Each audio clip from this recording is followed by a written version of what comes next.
Honorable Raksha Mantri, Shri Rajnath Singh Ji, esteemed dignitaries, respected leaders from Ministry of Defence, Department of Military Affairs, Indian Armed Forces, industry leaders, friends from media, and future architects of India's self-reliance, a very good morning.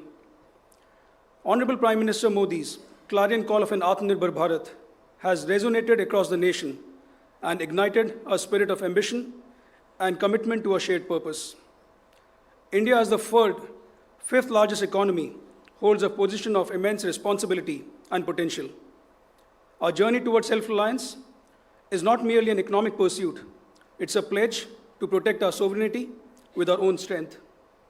For decades, we have relied heavily on imports for our defense and security needs. This dependence has not only constrained our strategic autonomy, but also limited our economic potential.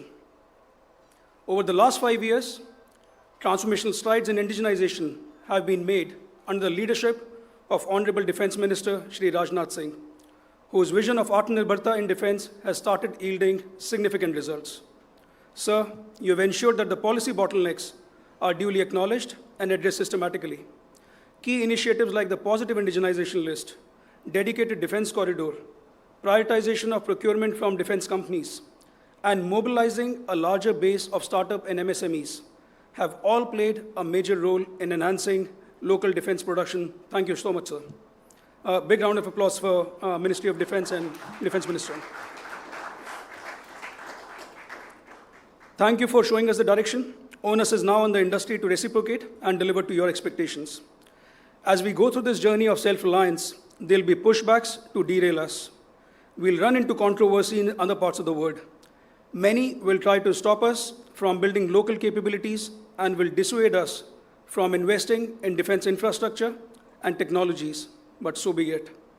The nation has to stand as one. What we must nurture is a whole-of-nation approach, not in words, but in true spirits.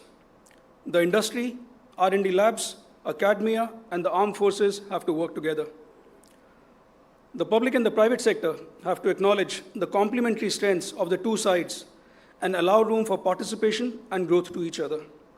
Center of Excellence for R&D have to collaborate with companies who have skills for rapid prototyping and serial production. The industry has to exhibit their commitment by investing ahead of time rather than waiting for contracts to be signed.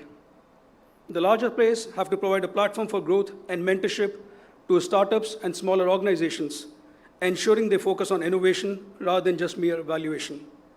And all of this have to be done keeping in mind the operational needs of our customers, the Indian Armed Forces and CAPFs. They deserve our deepest respect and gratitude for their unwavering courage, selfless service, and the supreme sacrifices made for safeguarding our borders and assuring internal security for decades. Giving them state-of-the-art equipment in time with the highest parameters of quality, reliability, availability, and serviceability stay as the guiding factor for the success of any Make in India program.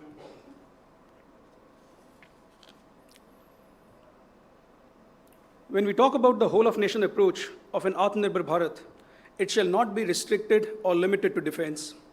We need participation from other core sectors of the country like aviation, automation, space, and cyber as well. And there are many lessons to be learned from defense in these areas. Take, for instance, the civil aviation industry. Airlines in India have outstanding orders for more than 1,700 planes with a corresponding value of $200 billion. However, we are yet to see at-scale final assembly line or manufacturing base for civil aircrafts. And just to give you a perspective, this is equivalent to $250 billion of defense potential over the same next 10 years.